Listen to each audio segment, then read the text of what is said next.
Bismillahirrahmanirrahim. Assalamualaikum warahmatullahi wabarakatuh. Alhamdulillahirabbil alamin. Kita masih bertemu kembali dalam acara Petasan Podcast edisi akhir pekan. Insyaallah dalam keadaan sehat dan semangat selalu. Betul sekali, Pak Nurdin. Ya. Tema hari ini tentang apa sih? Tema hari ini kita akan mengajak muda pikiran di rumah, yaitu tentang bijak bersosial media. Nah, mengenai kata bijak bersosial media, di sini sudah ada dua bintang tamu yang sangat luar biasa. Kalau kelas 8 dan kelas 9 tentunya pernah bertatap muka secara langsung. Betul. Khusus modal people di rumah, apalagi kelas 7 mungkin ingin berkenalan nih. Coba. Boleh dong dari sebelah kanan saya? Silakan. Oke, halo, assalamualaikum warahmatullahi wabarakatuh, modal people semua. Perkenalkan, saya Ibu Nidia Eka Pratiwi, biasa dipanggil Ibu Dia. Ibu ngajar mata pelajaran IPA untuk kelas 8 dan kelas 9. Ibu juga wali kelas 9 Al-Batani. Hai 9 Al-Batani. Hai 9 Al-Batani. Mungkin ada 9 Al-Batani di rumah udah kangen ya, pengen ketemu Betul. langsung sama Bu Dia. Kemudian di sebelah kiri saya nih Bu Rani akan memperkenalkan diri juga nih. Silakan Pak. Oke, halo Muda People. Assalamualaikum warahmatullahi wabarakatuh. Nama Bapak Muhammad Iqbal Mutakin, biasa dipanggil Pak Iqbal gitu ya. Nah, Bapak saat ini menjadi pendamping di kelas 8 Ibnu Haitam. Halo. Hai kelas 8 Ibnu Haitam. Nah, Pak Iqbal ini bersama Bu Ratna ya kalau tidak salah Bersama ya, Bu Ratna. wali kelasnya Bu Rani. Alhamdulillah. Kalau tadi Pak Iqbal sama Bu Ratna, Bu Dia di kelas sama siapa nih? Sama Bu Amalia. Bu Ah, Ami. Bu Ami ya, biasa dipanggil Bu Ami. Betul sekali. Mungkin Bu Ami juga sudah nonton ya Iya. di rumah. Alhamdulillah. Nah, untuk tema hari ini tadi adalah bijak bersosial Sosial media. media. Mendengar kata sosial media nih Bapak Ibu, kita tentunya ya tiap hari bahkan tiap menit kadang tidak lepas ya Betul. dari media sosial. Apalagi kalau anak-anak di rumah nih, modal people, dikit-dikit buka Instagram, Bangun ya, tidur. buka TikTok. Ya. Boleh juga sambil ngecek-ngecek kabar teman-teman ya Betul, secara betul. virtual atau stalkingin seseorang juga Nah. ya. Misalnya penelitian ya para pakar Islam mungkin ya. Betul. Bisa. Hal-hal yang bermanfaat tentunya Ibu Rani ya. Bu Dia nih, kira-kira bagaimana pandangan Bu Dia mengenai media sosial? Oke, sebetulnya seperti yang tadi sudah disampaikan oleh Bu Rani ya, media sosial itu kan adalah sarana daring di mana kita bisa ikut berpartisipasi dengan mudah, kita bisa mengaktualisasikan diri kita dengan mudah, bisa berekspresi, kita bisa berinteraksi dengan mudah gitu ya, secara virtual tanpa dibatasi oleh ruang dan waktu. Dan benar juga tadi bahwa saat ini media sosial itu sepertinya sudah susah ya kalau dipisahkan dari kehidupan kita sehari-hari karena memang setiap hari banyak aktivitas yang kita lakukan dengan media sosial ini gitu. Bahkan penggunanya pun sudah lintas usia kan gitu ya. Bahkan ada penelitian tahun 2020 katanya dari sekitar 270 juta penduduk Indonesia itu 175 jutanya pengguna media sosial yang aktif gitu. Nah, kebanyakan itu adalah generasi Y dan generasi Z seperti itu. Karena saking banyaknya yang menggunakan media sosial ini, akhirnya terjadilah pergeseran pola interaksi di kehidupan masyarakat seperti itu. Kebayang ya, ada 50% lebih penduduk di Indonesia yang tidak bisa lepas dari media sosial. Ya. Betul sekali Bu Rani. Tadi yang disampaikan oleh Bu Nidia juga bahwa tadi ada generasi Y dan generasi Z. Nih, tentu modal people di rumah masih bingung nih. Apa sih generasi Y dan generasi Z itu? Sebetulnya generasi Y dan Z itu sebenarnya dilihat dari berdasarkan tahun kelahirannya. Nih, Pak Nurdin, contohnya kayak misalkan generasi Y itu kelahiran dari tahun 1980 sampai 1994 nih kayak Bapak, Bu Dia, Bu Rani, Pak Nurdin. Nah itu kita termasuknya ke dalam generasi Y. Nah selanjutnya generasi Z itu termasuk generasi kalian nih, generasi muda people nih ya. Termasuk kalian yang saat ini mengenyam di bangku pendidikan SMP sekarang nih, tahun kelahiran 1995 sampai tahun 2010. Nah, seperti itu Pak Nurdin perbedaan antara generasi Y dan Z itu. Betul sekali Pak Iqbal. Tentu itu juga ada perbedaannya ya setiap generasinya ya Bu Dia ya. Oke. Tadi kalau kata Pak Iqbal ada perbedaan dilihat dari tahun lahirnya Tahun ya. lahir. Bapak Ibu nih, karena kita termasuk generasi Y, betul nggak sih kita generasi Y? Iya, betul. Saya Z aja lah. Inginnya ya kayak Inginnya, udah people di inginnya. rumah. Pernah nggak sih Bapak Ibu dulu pas kita zaman kecil, kita tuh ada di rumah, mau nyamper temen, liatnya itu nggak melalui HP tapi lihat sendalnya. Ada nggak Betul. ya dia di rumah? Ngalamin nggak sih kayak gitu? Ayo Iya, aman. Nah, ya. Kayak sendal. Kalau nggak nyamper, Rani, ya lihat dulu ada orang nggak, kalau ada sendalnya berarti ada di rumah. Pernah kan ya? Pernah, Iya, pernah. pernah banget. Nah, kira-kira kalau modal people di rumah sama nggak sih? Ya. Kalau sekarang mungkin bisa lewat HP. Iya. Ada di rumah nggak? Lagi di mans ya? Iya. Nah, Yuks, main. yuk Gitu. main. Nih Bu Dia, pasti ada perubahan ya. Yang tadinya kita nyamper ke rumah lihat sendal, Betul. sekarang ngehubunginya lewat teknologi. Kira-kira adakah perubahan pola interaksi seperti apa yang terjadi sekarang ini? Nah, betul yang tadi dikatakan sama Bu Dani, tentu ada pola interaksi yang berubah ya gitu di kehidupan kita. Kalau misalnya Ibu membandingkan antara waktu Ibu SMP dengan kalian saat ini, tentu jauh ya. Tadi salah satu contohnya dikatakan oleh Bu Dani, ketika mau berkunjung ke rumah teman, kita harus sengaja datang gitu ya. Kalau sekarang kan ditanyanya bisa lewat handphone dulu, ada di rumah nggak, bisa via WA gitu ya, chat dulu. Nah, itu adalah salah satu contoh pola interaksi yang berubah. Atau misalnya kalau misal dulu kita mau ketemu saudara jauh itu harus datang gitu ya, bertatap muka langsung harus datang ke rumahnya, kemudian bergeser, bisa pakai surat nih kalau berkomunikasi, terus bergeser lagi bisa via telepon, kita bisa dengar suaranya tanpa bertemu. Sekarang walaupun jaraknya jauh gitu ya, tapi kita bisa tetap bertemu gitu. Lewat apa? Salah satunya lewat media sosial gitu. Kita bisa video call, bisa telekonferensi seperti itu. Kemudian kalau misalnya dulu kalau kita mau beli sesuatu misalnya harus datang ke tokonya langsung. Betul. Kalau sekarang dengan adanya internet dan media sosial mungkin gitu ya, kita juga bisa belanja online dari rumah, nggak perlu datang ke tokonya langsung. Iya. Itu mungkin Tinggal gini ya Bu ya. Iya, tinggal cari Pencet. mana yang mau dibeli gitu ya, kemudian Betul. nggak harus langsung datang ke tempatnya seperti itu. Itu mungkin salah satu contoh-contoh pola interaksi yang bergeser di kehidupan masyarakat saat ini karena adanya media sosial seperti itu. Benar juga ya, kalau dulu membutuhkan waktu yang cukup lama ketika kita misalnya mau ketemu atau Betul. menghubungi seseorang, bisa lewat kendaraan kalau jauh, kalau dekat bisa ke rumahnya. Tapi dengan adanya perubahan teknologi, interaksi pun jadi lebih mudah. Yang jauh jadi semakin dekat, yang dekat biasanya malah lebih pasif ya, sekarang malah aktif ke medsosnya masing-masing. Tapi jangan sampai seperti itu ya, Ya, yang jauh jadi betul, dekat, yang betul. dekat malah terasa jauh. Iya, dan itu media sosial ini kerasa banget kali ya manfaatnya, apalagi di masa pandemi seperti sekarang. Kalau Ananda biasanya identik sekolah itu harus datang ke sekolah gitu ya, belajar, ketemu langsung sama teman-teman, sama guru-guru di sekolah. Tapi sekarang dengan adanya media sosial tentu sangat membantu ya gitu. Betul. Ananda semua bisa tetap belajar dari rumah dengan berbagai media sosial yang ada seperti itu. Betul sekali. Berdasarkan tadi perbedaan serta manfaat tadi ya sekilas oleh Bu Dia, apakah ada manfaat lain? Ada tambahan manfaat kita di generasi Y dan Z? Oke, sebetulnya media sosial itu kan sebetulnya banyak banget ya manfaatnya tadi setelah yang disampaikan oleh Bu Dia. Seperti kita bisa berbelanja secara online tanpa menempuh jarak tertentu gitu ya. Terus kita juga bisa melakukan pembelajaran secara daring seperti kondisi pandemi seperti ini.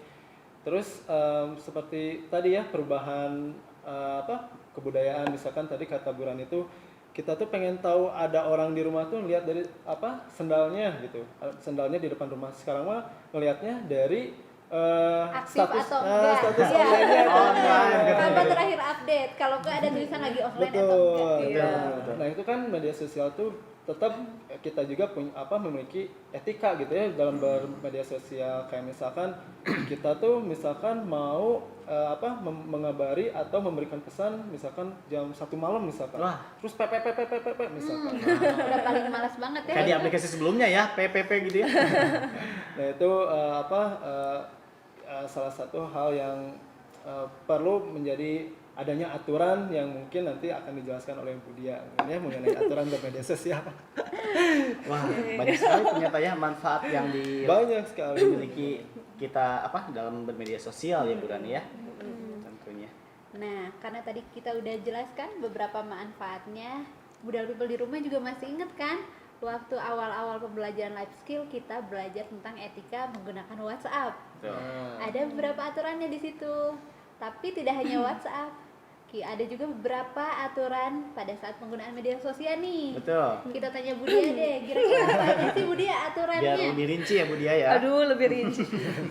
Oke, sebetulnya kan media sosial itu tentu membawa manfaat ya buat kehidupan kita. Tapi kalau misalnya kita tidak bisa mempergunakannya dengan bijak, mungkin akan muncul juga dampak-dampak negatif dari media sosial ini. Makanya memang perlu ada aturan nih bagaimana sih cara kita menggunakan media sosial ini dengan bijak. Nah, di Indonesia sekarang seperti yang Anda juga pasti udah tahu ya, ada Undang-Undang ITE, Informasi Teknologi Elektronik gitu ya. Nah, di dalam undang-undang itu salah satunya mengatur tentang yang namanya interaksi dan transaksi, termasuk bagaimana kita berinteraksi di media sosial seperti itu. Dan yang paling utama nih, aturannya tetap kita sebagai muslim, pedoman kehidupannya tetap Al-Quran dan Al-Hadis. Jadi Quran dan Hadis sudah mengajarkan kita bagaimana bersikap yang baik, maka itu juga harus kita terapkan sekalipun kita berinteraksi dan bersosialisasi di media sosial seperti itu. Keren banget. Jadi meskipun kita udah bisa menggunakan media sosial, tetap harus ada batasannya. Aturannya Bu Rani ya. Dengan mengikuti tadi ya, ada aturan yang diatur dalam undang-undang, ada juga pedoman kita yaitu Al-Quran dan Al-Hadis. Nah, berkaitan tentang aturan nih, tentu ada juga hal-hal yang bermanfaat ya. Ini Muda People yang ada di rumah juga ingin tahu bagaimana caranya agar kita dapat bijak dalam menggunakan media sosial sehingga media sosial ini dapat menjadi hal yang bermanfaat untuk kehidupan sehari-hari. Sebetulnya banyak banget ya tips kita bijak dalam bermedia sosial. Pertama, kita tuh harus bisa mengatur waktu dalam menggunakan media sosial. Kadang kan kita tuh yang berani Pak Nurdin, Bu Dia, kalau misalkan kita bermain media sosial tuh kadang kita suka lupa waktu. Kita tuh kadang kalau misalkan nggak lihat jam terus kita keasikan misalkan nge-scroll down Instagram atau nge-scroll Tokopedia, YouTube, kan kadang kita suka lupa waktu. Nah itu kita harus bisa mengatur waktu lebih bijak lagi. Terus itu salah satunya. Terus kita kalau misalkan kadang kalau misalkan kita lagi galau misalkan atau lagi bete misalkan, terkadang kita tuh suka mengupdate atau kita tuh suka Curhat ya, curhat di media sosial. Sebetulnya tidak ada yang salah, hanya saja kalau misalkan kita curhatnya terus sampai privasi kita diunggah gitu ya, diupdate terus-terusan, nanti kita ranah privasi kita, malah terbuka aja. Nah, itu yang bahaya. Itu yang kita harus lebih mempelajari lagi, harus lebih bijak lagi menggunakan media sosial. Betul yang tadi dikatakan Pak Iqbal ya, harus tahu waktu gitu ya. Terus yang paling penting juga jangan sampai kita mengupload gitu ya identitas pribadi, misalnya alamat rumah sejelas-jelasnya misalnya, atau nomor handphone gitu ya. Nah itu jangan sampai, atau misalnya nanti kalau udah punya KTP, nomor KTP-nya di upload di media sosial. Nah itu juga jangan sampai, karena memang betul khawatirnya nanti disalahgunakan oleh pihak-pihak yang kurang bertanggung jawab seperti itu. Jadi betul tadi kata Bu Rani juga, kita juga harus punya privacy ya gitu, jangan sampai semuanya diumbar di media sosial gitu. Terus juga di media sosial ini kan kita bisa cari informasi banyak banget ya. Gitu. Apa aja bisa kita cari di media sosial ini, di internet, atau misalnya kita dapat informasi di Instagram, di YouTube, banyak lah gitu pokoknya. Nah informasi ini juga harus benar-benar kita olah, jangan sampai kita dapat informasi kemudian kita telan aja informasinya gitu gitu ya, kemudian kita sampaikan lagi ke orang lain. Nah itu juga jangan sampai, khawatir nanti kita jadi malah menyebarkan hoax ya, berita yang belum tentu kebenarannya. Jadi kita juga tetap kalau misalnya nemu informasi di media sosial harus cek and recheck lagi gitu ya. Betul nggak nih beritanya, seperti itu. Jangan sampai asal terima kemudian asal sebarkan, itu juga bahaya seperti itu. Wah, banyak sekali ya tips dan trik manfaat tentunya untuk media sosial juga. Oh iya Pak Nurdin, motong deh. Boleh. Satu lagi ya. Silakan, masih ada ya? Ada lagi juga nih, karena misalnya kita seringnya komunikasinya via WA nih sekarang gitu ya. bahasa yang digunakan ketika kita berkomunikasi via media sosial WA misal contohnya itu juga harus diperhatikan. Jangan sampai kita berbicara kata-kata yang nggak sopan, misalnya kata-kata yang kasar gitu ya, menyakitkan, menyinggung orang lain seperti itu. Itu juga tidak boleh gitu. Jadi tetap walaupun interaksinya tidak langsung gitu ya, hanya dengan media sosial, tapi etika-etikanya tetap harus dipegang teguh gitu. Jangan sampai jadi nggak punya etika dan jadi seenaknya gitu komunikasinya. Seperti Wah, itu. banyak sekali ya tips dan trik dari yang disampaikan oleh Pak Iqbal bersama Bu Dia juga. Ada satu yang harus diperhatikan juga nih, khususnya untuk middle people yang masih dalam usia apa ya, kegalauannya masih rentan ya Bu Rani ya.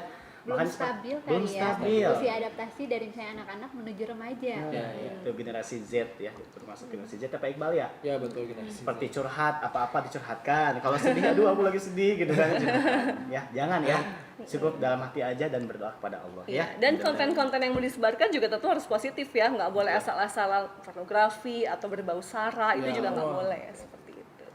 Kalau dilihat nih tadi jawaban Pak Iqbal dan Bu Dia, berarti meskipun kita sudah bisa menggunakan media sosial, jika dalam keadaan galau atau emosi usahakan kayaknya jangan deh untuk update status dulu ya, apalagi kemarahan atau kebencian terhadap temen nih ya, malah nanti malah mengundang masalah baru ya.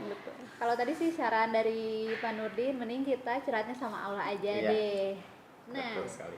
tadi ada beberapa aturan mengenai penggunaan media sosial. Bu Dia, bisakah kita memilih untuk tidak menggunakan media sosial karena aturannya cukup banyak nih ya? Betul, Bu ternyata. Dia. Iya. Mau nggak ya kalau kita ninggalin media sosial gitu aja? Nah kalau kita disuruh milih nih, bisa nggak ya kita meninggalkan media sosial secara total gitu, sama sekali nggak pakai media sosial? Rasanya akan sulit ya. Apalagi kehidupan kita sehari-hari juga tentu sering bersinggungan dengan penggunaan media sosial.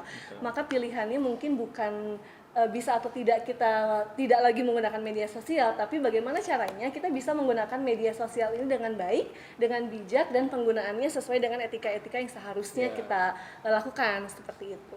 Dan kontrolnya sebenarnya ada di diri kita sendiri mungkin ya, karena gini, kalau misalnya kita kan pasti tahu ya mana yang salah, mana yang benar, mana yang baik, mana yang nggak baik. Anda semua juga pasti sudah bisa membedakan hal itu gitu. Dan kalau misalnya kita melakukan sesuatu yang salah, sesuatu yang tidak seharusnya, biasanya jadi nggak tenang ya. Betul. Jadi nggak tenang gitu, jadi kepikiran gitu, karena memang kita tahu itu salah tapi kita lakukan. Jadi sebetulnya kontrol penggunaan media sosial paling besar ada dalam diri kita sendiri sebetulnya. Seperti itu sih kalau menurut saya. Iya, benar juga sih ya. Kalau kita lepas banget dari media sosial, apalagi gawai, pasti akan sulit. Betul. Apalagi ya kadang bangun tidur yang dicari duluan, Gawai. mau tidur, Gawai. Nah, itu dia. betul. Tadi juga ada singgung juga dari Bu Dia ya, bahwa harus mengontrol diri gitu ya. Kuncinya mengontrol diri, baru kita bisa mengaktualisasikan di media sosial juga dengan bijak tentunya ya. Pak Iqbal mau menambahkan? Oke, kalau saya pengen menambahkan, apakah kita bisa meninggalkan media sosial? Memang untuk kondisi seperti ini memang sulit ya, betul seperti apa yang disampaikan oleh Bu Dia. Jadi misalkan kita pengen meninggalkan media sosial, nah lalu kita belajarnya melalui media apa dong? Nah minimalnya kalau misalkan memang kita biasanya sih kalau media sosial itu ada yang membuat kita insecure tuh, sama postingan-postingan orang lain, terus kita tuh merasa Secure. terus-terusan nggak cukup gitu sama apa yang kita miliki. Oh dia tuh kok bisa lebih pintar dari aku sih, kok dia tuh lebih lebih glowing ya. lebih glowing gitu ya, lebih cakep, lebih cantik. Terus kita tuh terus merasa kurang sempurna gitu ya. Padahal ya sebetulnya untuk untuk menggunakan batas media sosial hanya untuk belajar saja itu mungkin bisa, tapi kalau misalkan menggunakan media sosial total gitu ya, tidak menggunakan media sosial total, tidak sama sekali, itu sepertinya untuk zaman sekarang untuk kondisi seperti ini sepertinya agak sulit gitu ya, seperti itu mungkin. Sulit ya Pak Iqbal ya. Sulit. Betul. Tentu kita harus bijak juga ya dalam menggunakannya Bu Rani ya. Betul sekali. Iya. Alhamdulillah Bu Rin, ternyata kita sudah di penghujung acara nih untuk hari ini ya.